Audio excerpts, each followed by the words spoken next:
नमस्ते आप सभी को। आज हम लोग तटीय मैदान करेंगे। जैसा कि आप लोग देख रहे हैं, पठारी भाग के दोनों ओर जो है तटीय मैदान का विस्तार है। देखिए, इस तटीय मैदान जो है वो गल्फ ऑफ कच्छ अर्थात कच्छ की खाड़ी से लेकर पश्चिम बंगाल तक विस्तृत है। ये मार्क किया गया है काला से, वो पूरा तटीय मैदान को दर्शाता है। ठीक है, तो ये पूरे तटीय मैदान का विस्तार कच्छ के रन से लेकर पश्चिम बंगाल तक है। अब जो तटीय मैदान है इसको हम लोग दो भाग में बांटते हैं। पहले आप लोग देखिए, गल्फ से कन्याकुमारी तक दिखा रहा है, इसको कहा जाता है पश्चिमी तटीय मैदान। और ये तटीय मैदान जो है ये पश्चिमी घाट आप लोग देख पा रहे हैं और अरब सागर के बीच स्थित है।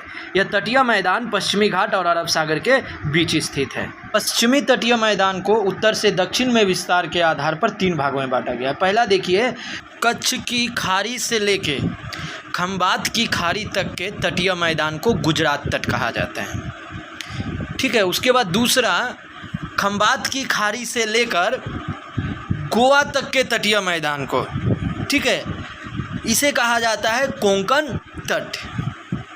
और कई महत्वपूर्ण बंदरगाह, बड़े बड़े बंदरगाह जो है इसी कोंकण तट के अंतर्गत स्थित है। जैसे मुंबई बंदरगाह जो है इसी कोंकण तट के अंतर्गत स्थित है।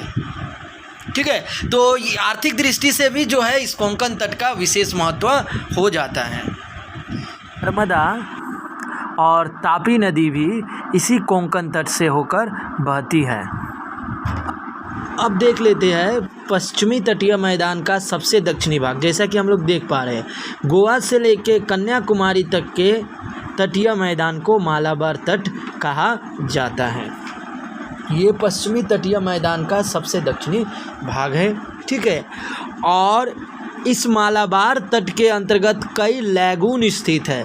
लैगून अर्थात होता है खारे पानी का झील। तो चूँकि जैसा कि हम लोग देख पा रहे हैं, ये जो तटीय प्रदेश जो है समुद्र के एकदम निकट है, तो इसीलिए जो है यहाँ जो झील पाए जाते हैं वो खारे पानी के झील पाए जाते हैं। मीठे पानी के झील नहीं, खारे पानी के झील पाए जाते हैं। अब हम लोग देख लेते हैं तटीय मैदान का दूसरा भाग, पूर्वी तटीय मैदान।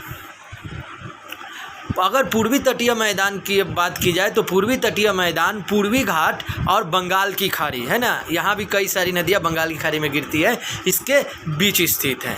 पूर्वी घाट और बंगाल की खाड़ी के बीच स्थित तटीय मैदान को क्या कहा जाता है? पूर्वी तटीय मैदान कहते हैं। ठीक है, और इस तटीय मैदान का विस्तार जो है पश्चिम बंगाल से लेकर एकदम दक्षिण में भारत की मुख्य भूमि के अंतर्गत स्थित कन्याकुमारी तक है। ये तटीय मैदान पश्चिम बंगाल से लेकर कन्याकुमारी तक विस्तृत है। और इस तटीय मैदान को जो है इसको बांटा जाता है दो भागों में मूलतः।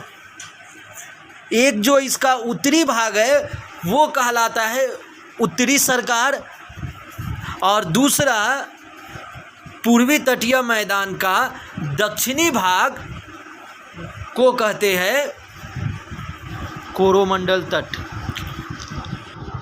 पूर्वी तटीय मैदान जिसका विस्तार पश्चिम बंगाल से लेकर कन्याकुमारी तक है, यह पूर्वी तटीय मैदान पश्चिमी तटीय मैदान की अपेक्षा जो है अधिक चौड़ा होता है। और इस पूर्वी तटीय मैदान को दो भागों में बांटा गया है और इसको दो भागों में विभाजित करती है कृष्णा नदी का मुहाना या कृष्णा नदी का डेल्टा जिसे हम लोग कहेंगे। कृष्णा नदी का मुहाना जो है इसको दो भागों में विभाजित करता है।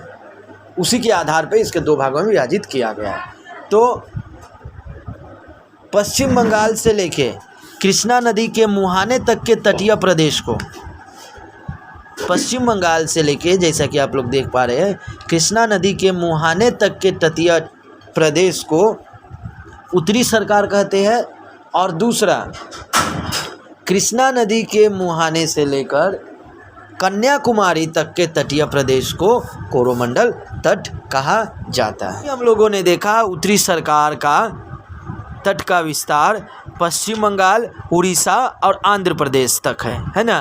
तो इस उत्तरी सरकार को उड़ीसा में उत्कल तट उत्तरी सरकार को उड़ीसा में उत्कल तट और आंध्र प्रदेश में इसको आंध्र तट या फिर आंध्र का मैदान कहते हैं। उत्कल तट पर या फिर कहे उड़ीसा तट पर भारत का सबसे बड़ा खारे पानी का झील चिल्का झील स्थित है। वहीं दूसरी ओर उत्तरी सरकार तट के अंतर्गत गोदावरी और कृष्णा नदी के डेल्टाओं